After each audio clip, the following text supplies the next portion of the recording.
see someone waving at me. I hope that it's you, but who else could it be?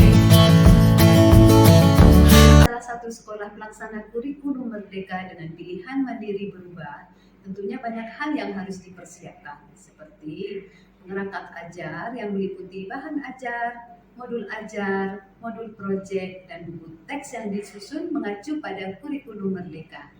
Untuk meminimalisir kendala pelaksanaan kurikulum merdeka, maka saya mengarahkan teman-teman guru untuk memanfaatkan platform Merdeka Mengajar. Namun, selama 1 semester berlangsung, belum menampakkan hasil yang maksimal. Tidak lebih dari 40% yang memanfaatkan PMM sebagai sumber belajar. Bagaimana trik untuk membersamai keterserapan PMM di kalangan guru-guru? Mari kita simak kelanjutan pengalaman praktik baik ini. Jangan di-skip ya. Mengapa platform Merdeka Mengajar menjadi pilihan? Platform Merdeka Mengajar tidak hanya diperuntukkan bagi guru tapi juga tersedia kebutuhan buat peserta didik atau murid. Semua perangkat ajar yang meliputi modul ajar, bahan ajar, buku teks, dan modul proyek sudah tersedia di platform Merdeka Mengajar.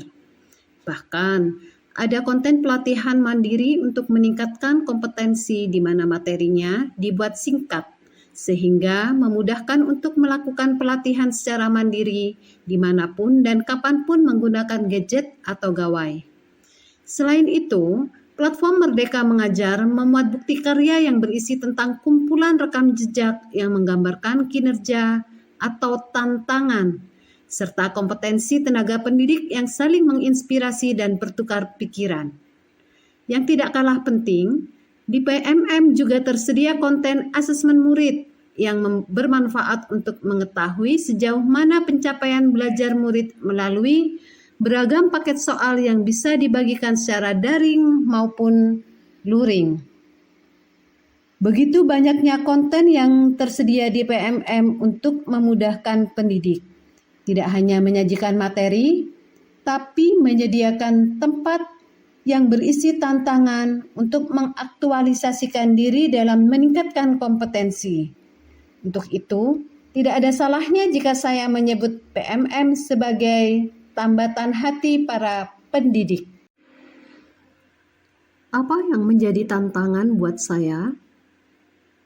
Adanya keterbatasan jaringan dan mahalnya biaya instalasi.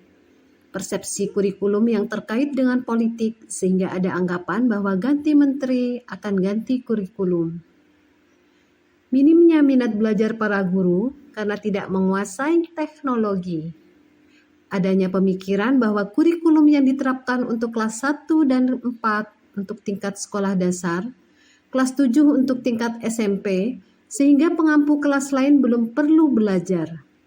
Sebagian guru dengan status GTT beranggapan bahwa belajar melalui platform Merdeka Mengajar diperuntukkan bagi ASN.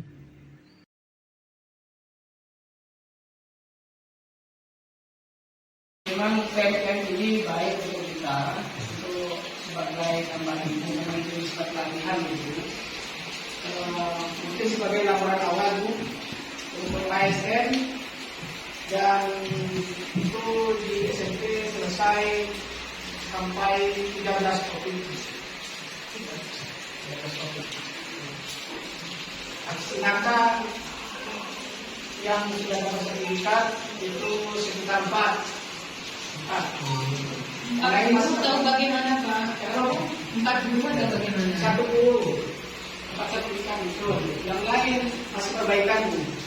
Jadi target kami ke depan, kalau memang ini memang dari ajuan. Dibentuk tim, siapa yang akan memantau akun belajarnya guru ya. Nanti ada tim A, tim B, tim C. Kemudian beliau-beliau nanti yang akan mereport atau memberikan laporan dan perbaikan dan sebagainya. Pelaksana sesuai dengan jadwal. Yang perlu disepakati adalah mulai kapan kita akan mengerjakan ini. Mulai sekarang sampai rapat berikutnya. Minggu lagi kita ketemu ya. Bagaimana hasil dari kegiatan ini? Sekolah kami sudah memiliki jaringan internet di mana pemanfaatannya kolektif, artinya bisa digunakan untuk kalangan SMP. kami dapat meminimalisir miskonsepsi terhadap kurikulum merdeka. Terjadi kolaborasi guru SMP dengan SD dalam hal pendampingan pemanfaatan PMM dan IT. Munculnya kesadaran bahwa belajar itu kewajiban semua guru tanpa memandang status. Kami dapat meningkatkan keterserapan materi PMM di kalangan guru. Kemudian, ada perlu peningkatan di aksi nyata sehingga diperlukan waktu untuk berproses. Setelah belajar PMM, baru saya bisa melatih diri membuat modul dan materi-materi yang lainnya. PMM dapat membantu saya memahami kurikulum merdeka. Dengan PMM, saya bisa mempelajari modul dan bisa menerapkannya di dalam kelas. Dengan belajar platform Merdeka Mengajar, saya bisa lebih mengerti apa yang dimaksud dengan sistem pembelajaran berdifek. Demikian salah satu praktik baik yang saya sampaikan. Semoga menjadi inspirasi bagi Bapak Ibu guru dimanapun berada. Saya Yudia Pertiwi, Kepala SMPN 1 Atabangkes, Kabupaten Pamekasan, menyampaikan terima kasih sudah menyaksikan rangkaian kegiatan kami. Salam dan bahagia. Demikian. Siap akan belajar terus dan perlu bimbingan dari Ibu Kepala Sekolah. Saya perlu bimbingan dan pengarahan, demikian. Minta bimbingan dari Ibu agar supaya saya bisa lebih mengerti dan bisa memahami apa itu kurikulum merdeka. Jadi bagaimana untuk selanjutnya saya sebagai guru olahraga mengikuti kurikulum merdeka itu. Ini masih baru bagi saya sehingga saya merasa kesulitan, justru butuh waktu bimbingan. Saya masih kurang paham dan butuh bimbingan secara bertahap.